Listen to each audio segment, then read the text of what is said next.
கர்த்தருடைய நாமம் மகிமைப்படுவதாக. இந்த புதிய நாளின் தியானத்துக்காக எடுத்துக்கொண்ட வசனம் நாகும் 1 வசனம். இதோ சமாதானத்தை கூறுகிற சுவிசேஷகனுடைய கால்கள் மலைகளின் மேல் வருகிறது. யூதாவே, உன் பண்டிகைகளை ஆசரி, உன் பொருத்தனைகளை செலுத்து. துஷ்டன் இனி உன் வழியாய் கடந்து வருவதில்லை, அவன் முழுவதும் சங்கரிக்கப்பட்டான். ஆம், சமாதானத்தை எப்பொழுதும் கூறுவோம், நற்காரியங்களை சுவிசேஷமாய் அறிவிப்போம். அப்படி செய்கிற சுவிசேஷகனுடைய கால்கள் கண்மலையின் மேல் அழகாயிருக்கும். கண்மலையாகிய கிறிஸ்துவை பற்றி கொள்வோம். சமாதானத்தின் வார்த்தைகளை வாயினால் அறிக்கை செய்வோம். தேவ சமூகத்தில் நம்முடைய துதிகளை செலுத்துவோம். தேவனை ஆசரிப்போம். நம் பொருத்தனைகளை செலுத்துவோம்.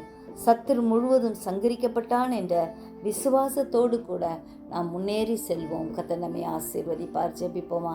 ஜீவிக்கிறதான் நல்ல இயேசுவே, இந்த அருமையான நாளுக்காய் நன்றியோடு ஸ்தோத்திரிக்கிறோம். அப்பா ஆண்டவரே, நாங்கள் ஒவ்வொருவரும் சமாதானம் பண்ணுகிறவர்களாய் வாழ கிருபை தரும்படியாய் கெஞ்சுகிறோம். ஆண்டவரே, உம்முடைய சுவிசேஷத்தை ஆண்டவரே அறிவிக்கிறவர்களாய் உமக்காய் ஜீவிக்க கிருபை தரும்படியாய் ஜெபிக்கிறோம். அநேக ஆத்துமாக்களை ஆதாயப்படுத்த கிருபை சாரும். நாங்களும் ஆண்டவரை எப்பொழுதும் ஆயத்தமாக இருக்க எங்களுக்கு வேண்டிய கிருபையை கட்டளையிடும்படியாய் கெஞ்சுகிறோம்.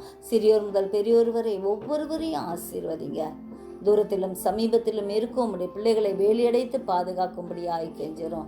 சுகவினருக்கு வேண்டிய நல்ல சுகத்தையும் பலத்தையும் ஆரோக்கியத்தையும் கட்டளையிடும்படியாய் ஜெபிக்கிறோம். கிளையாத்தின் பிசின் தைலமாய் எங்கள் ரணவை தீராய் இருக்கிறபடியால் நன்றியோடு ஸ்தோத்திரிக்கிறோம். நீரே பாதுகாத்து கொள்ளும்.